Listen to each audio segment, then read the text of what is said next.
जाने का अपना अलग ही एक्सपीरियंस होता है और आप वहाँ से लौटते वक्त अकेले नहीं होते। आपके साथ होती है वहाँ की बहुत खूबसूरत यादें। आप कहीं भी चले जाएं, हर जगह आपको कुछ नया देखने और सीखने को मिलता है। और जब बात आए उस जगह जाने की जो शहर के शोरगुल से एकदम दूर नेचुरल हो, वहाँ बर्फ से ढके पहाड़ हो, रंग बिरंगे फूलों से बिखरे मैदान हो, कई साल पुराने पानी के तालाब हो, तो ऐसी जगह वाकई किसी जन्नत से कम नहीं लगती। पर ऐसी कौन सी जगह हो सकती है जो इतनी अट्रैक्टिव हो कि कुछ शब्द ही उसे अद्भुत और बेमिसाल बना देते हैं। अगर आपको नहीं पता तो हम आपको बता देते हैं। ये शानदार जगह है सिक्किम। ये जादुई जगह हिमालय पर्वत में है। पहाड़ों पर तो आप कभी न कभी घूमे ही होंगे, लेकिन पहाड़ों में अगर आपको कुछ नया एक्सपीरियंस करना हो तो फिर सिक्किम आपके लिए एकदम परफेक्ट जगह है। सिक्किम में कई ऐसी पहाड़ी जगह हैं जो 280 मीटर से 8,585 मीटर तक ऊंची है। सिक्किम का सबसे ऊंचा पॉइंट माउंट कंचनजंगा है।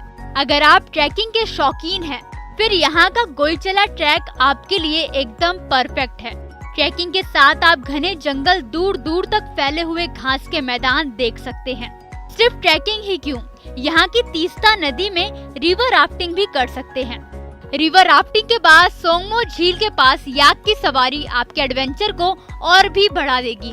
अगर इससे भी आपका मन नहीं भरता तो फिर आप गंगटोक से रंगपो तक बाइकिंग कर सकते हैं। सिक्किम में एडवेंचर यहीं खत्म नहीं होता, इसके अलावा भी यहाँ करने को बहुत कुछ है।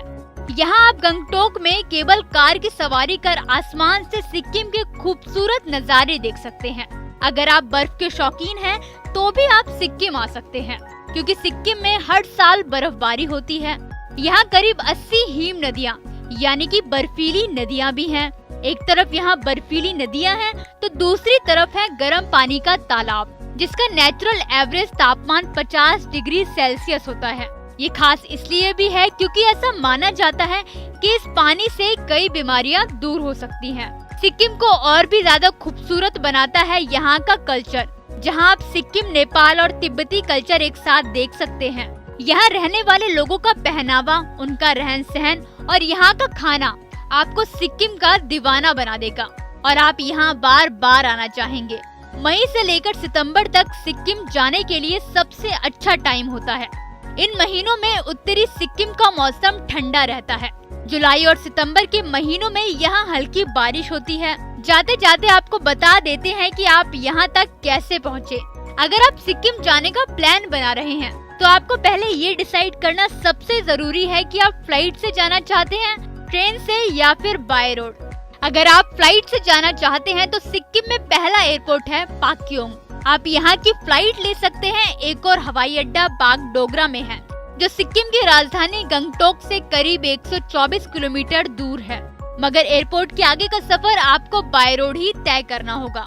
अगर आप सिक्किम के लिए ट्रेन से जाने के बारे में सोच रहे हैं तो ये आपके लिए थोड़ा सा मुश्किल हो सकता है, क्योंकि new Jalpaiguri main railway station है, जो सिलगुड़ी से लगभग 6 से 7 किलोमीटर है और गंगटोक से 130 किलोमीटर दूर है और बहुत कम ही ट्रेन सिलगुड़ी से होकर जाती हैं।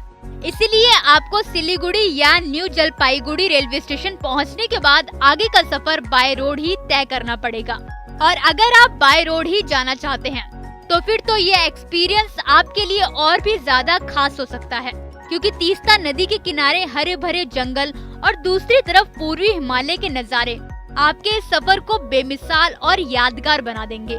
तो फिर देर किस बात की है? अगर आप सिक्किम जाना चाहते हैं तो अभी प्लान बनाना शुरू कर दीजिए। और साथ ही आपको हमारा ये वीडियो कैसा लगा कमेंट बॉक्स में कमेंट कर बताना बिल्कुल ना भूलें।